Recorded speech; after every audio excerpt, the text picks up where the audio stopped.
She entered the restaurant trembling slightly, clutching the strap of her worn-out bag like it was the only thing holding her together. Her clothes were old, her shoes had lost their shine, and her hair was tied up hastily. People stared, some with pity, others with disgust. But she didn't care. This wasn't supposed to be a fairy tale date. She was only here to keep a promise. What she didn't know was that the man sitting by the window, the one waiting in a crisp black suit, scrolling on his phone, would look up, see her, and lose his heart in that very moment. The waiter whispered something in the man's ear, pointing subtly at her. The man, a CEO known for his arrogance and impossible standards, turned. His name was Armand. And as his eyes met hers, the world around him blurred. She looked like no one he'd ever met, no fancy dress, no makeup, no pretense. But her eyes, they carried a story deeper than any luxury could tell. He stood up as she walked over nervously, expecting rejection. Instead, he smiled. "You must be Mira," he said softly. She hesitated, nodding. "I'm sorry. I know I don't look like what you were expecting," she murmured. Armand shook his head, motioning for her to sit. "You look real," he replied simply. That one word, real, would change everything. Mira didn't plan to attend the blind date. Her friend had signed her up secretly, insisting she needed to meet someone good. But life hadn't been kind. After her father's death, debts had consumed her. She worked at a bookstore by day and cared for her ailing mother by night. Dressing up, going on dates, those were luxuries she could no longer afford. Armand, on the other hand, was everything she wasn't: rich, confident, respected. The kind of man newspapers called unreachable. Yet sitting across from Mira, he found himself disarmed. Her honesty struck him.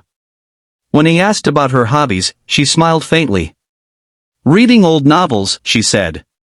"They remind me that good hearts still exist somewhere." He laughed softly. "You still believe that?" Her eyes darkened for a second. "I want to," she whispered.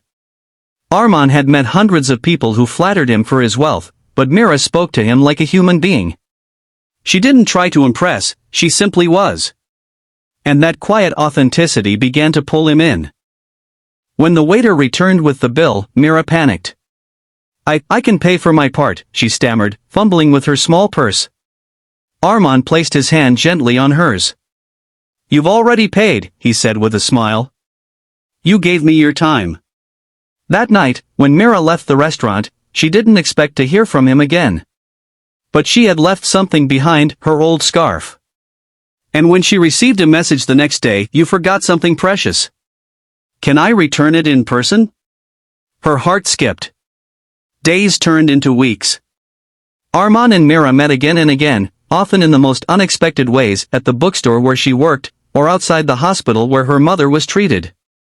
Slowly, he learned her truth, the poverty, the pain, the perseverance.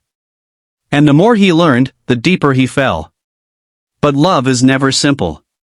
When the media discovered that the country's youngest billionaire was spending time with a beggar-looking girl, the backlash was cruel. Headlines mocked her. Paparazzi hounded her. Mira begged him to stop seeing her. "They'll ruin you, Armand," she said, tears falling. "People like me don't belong in your world." He looked at her for a long moment. "Maybe my world is wrong then," he said quietly. But fate wasn't done testing them. One night, Mira's mother's condition worsened. Armand rushed to help, paying for her treatment quietly, without telling Mira. When she found out, she was furious. "Do you think money solves everything?" she cried. "I didn't need your charity." He stood there, speechless. For the first time, his wealth, the thing that defined him, had become the wall between them. She walked away. And for weeks, Armand didn't hear from her again. Then came the charity event. Armand was supposed to announce his new social foundation. Cameras flashed as he took the stage. His speech began like every other, formal, controlled, until he paused halfway, his eyes scanning the crowd. "There's someone who changed the way I see life," he said. "Someone who showed me that love isn't about status, it's about seeing the soul beneath the scars."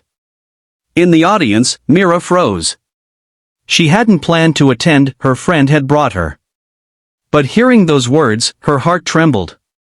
Armand continued, "Tonight, I'm naming this foundation after her father, the man she worked so hard to honor." Tears spilled from Mira's eyes. And when Armand finally stepped off the stage and walked toward her, the world fell silent. He held out her old scarf, washed, neatly folded. "You left this the first day we met," he said softly.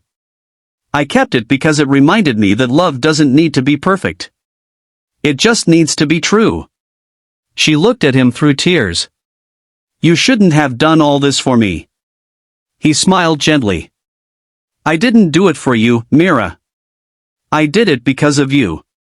For the first time, she stopped running. Months later, they opened a small reading cafe together, a place where anyone could come, no matter how rich or poor, and find warmth. On the wall hung a framed quote. "Love doesn't care what you wear when you show up. It only cares that you do." Armand would often tease, "You know, you're the only woman who came to a date looking like a beggar and stole a CEO's heart." And Mira would smile, resting her head on his shoulder.